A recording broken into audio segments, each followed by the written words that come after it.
What's up, Packer fans? I'm Nariah Chapik, host of Portland Packers podcast, and like many of you, I woke up this morning with a little bit of that euphoria, like, did that really happen last night sort of feeling. If you guys were part of my live stream last night, I had a little bit to drink throughout the night, and so coupled with the shocking news that the Packers took a quarterback in Jordan Love at the number 26 overall pick, I had a hangover tied in with that as well.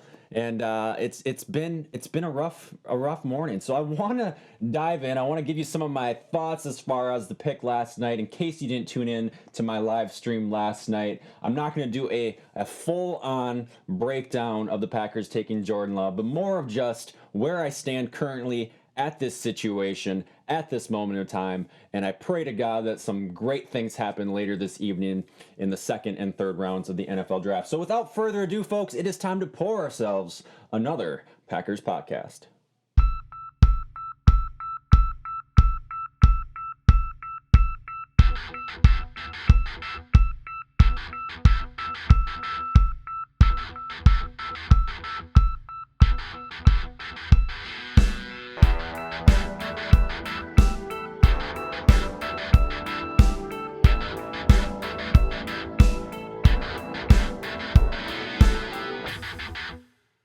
So again, my initial reactions to all this is, currently there's a lot of stuff to process. I'm waiting for, obviously, to hear more from maybe Matt LaFleur in this situation, waiting to hear more from Aaron Rodgers in this situation, waiting to see, quite frankly, how the rest of this draft pans out for the Green Bay Packers. But as of this exact moment, this is currently a tough pill to swallow. It wasn't at all in my mindset that the Green Bay Packers not only would take a quarterback in the first round, but that they would trade up in the draft 4 spots to get a quarterback in the first round. This goes back to my original message last week when I dove into the offensive side of the ball, that quarterbacks come every single year. And when we're talking about maybe the Packers didn't like what they saw as a second or third tier quarterback in next year's draft, does that matter either? That's still some stuff that I'm trying to comprehend right now. But I know that every year, if there's quarterbacks galore, and they have to have seen, they really like what they've seen out of Jordan Love. Maybe that's a bright spot as far as this is concerned, but so many different things go through my head throughout this entire thing. And this video is probably going to be a little bit convoluted, but we'll go live tonight. You guys can ask questions. Maybe my thoughts will change throughout the video, but it wasn't that long ago, 15 years to be exact, when Aaron Rodgers was selected in the 2005 NFL draft. He was also taken in the first round. At that time, Brett Favre was 35 going on 36, and here we are. Aaron Rodgers is now 36 going on 37 this fall. And one thing that I have for at least a bullet point is this. I feel like this just brings a lot of unneeded drama to the Packers organization. I mean, it's all over the news this morning. NFL Network, ESPN, wherever you get your sources of Packer information. It's right here, obviously, on this channel going on. But it's almost as bad, potentially as bad, as bringing in a guy like Antonio Brown and what that does to the culture and the locker room.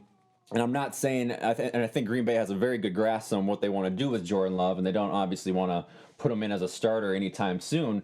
But why even bring that on into the organization? I talk about a lot of things, but the truth of the fact is Green Bay went 13-3 last year.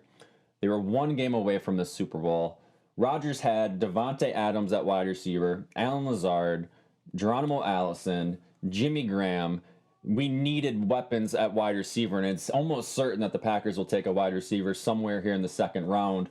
But since Rodgers was drafted in 2005, the Packers have not taken a wide receiver, a tight end, or a running back in the first round, and they continue to kind of polarize Rodgers in a certain aspect, and I'm really waiting to hear, and I want the truth, but I'm not sure I'm going to get it anytime soon until Rodgers retires. But I really want to know what Rodgers feels about this. It's almost like it's a slap to his face in a sense that, hey, I can still ball, I can still play. I'm going to go out there and prove that for the rest of my contract. And no, I don't think he demands a trade or the Packers trade him away or anything like that. but he needs some weapons around him. He can't do everything himself. We got some great contribution from Aaron Jones last year in the running back game. And then Devontae Adams struggled with injuries early on, but he came in and continued to grow and continued to perform well. We go out there and sign Devin Funchess, which I think is a great pick. But Rodgers has to be just getting real fed up and sick of not seeing the Packers continually try to make that roster better. Now, when we think about, you can't talk about Aaron Rodgers, I guess, without talking about Brady in the same respect. And I kind of want to touch upon this insight or something that crossed my mind on this particular event.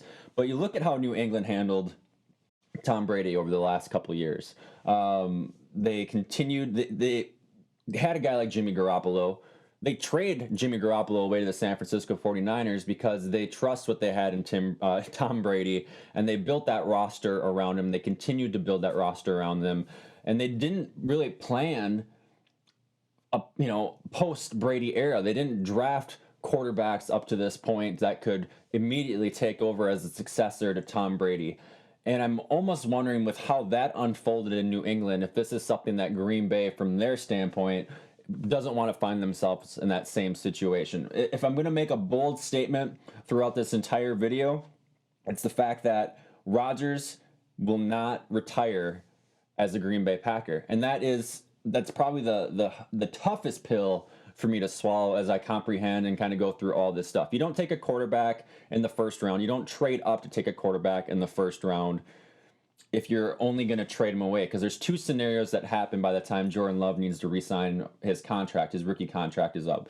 Rodgers' contract at that point will be coming up, if not expired at that point as well. You've had Jordan Love now on your roster for 3-4 years.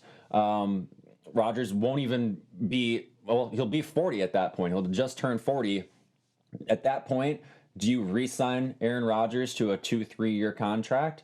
Or do you bring in, or do you re-sign Jordan Love and say, hey, it's your turn, take the keys and drive the car and take us to a Super Bowl? There's just way too many unknowns. And you can't compare this to what happened with Rodgers and Brett Favre 15 years ago. Rodgers and Alex Smith were back and forth, potentially the number one overall pick. It was leading up to that all draft day. But then they take 49ers take Alex Smith number one, and Rodgers falls and falls and falls and slides and slides. That's not the case with Jordan Love. He wasn't going to be the number one overall pick in this draft. So where does that leave us? The Packers should be an all-in team. You have Za'Darius and Preston Smith, who have 3 years remaining on their contract. You have Aaron Rodgers, who has 3 years remaining on his contract. You have Adrian Amos, who has 3 years remaining on his contract. There's holes that need to be filled throughout this entire roster. And that's why I don't really want to dive into this too much until we see how the rest of this draft pans out. But LaFleur is extremely successful in his first year. Are they already starting to plan for the post Matt LaFleur, or excuse me, the post Aaron Rodgers life?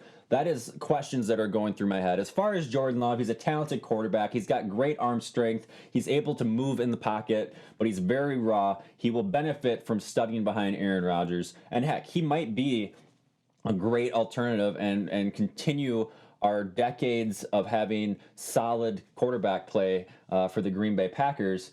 But 3 seasons at Utah State, he had a 61.2 completion percentage. He threw for 8,600 yards in his 3 seasons at Utah State. He had 60 touchdowns, 29 interceptions. So he has commendable stats. I like what I see out of him. This isn't so much a jab at Jordan Love. Maybe things will go great from that aspect. But at this exact moment, it's really a little bit of a head scratcher. So I'm going to take the rest of the day to maybe decompress and analyze this a little bit more. I will be live tonight again. I think 6 o'clock is when the second round starts. So I'm going to at least hang out for the second round, maybe go into the third round.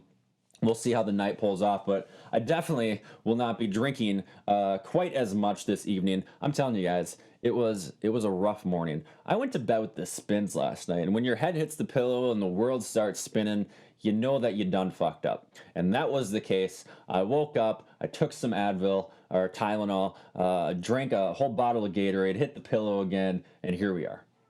Here we are. Friday morning hangover. Talking about drafting a quarterback. It's been a crazy night. It's been a crazy morning. I'm looking forward to figuring out what the Packers do for the rest of this draft. So I will see you all later. Until next time, I will see you on the internet. Thanks for watching.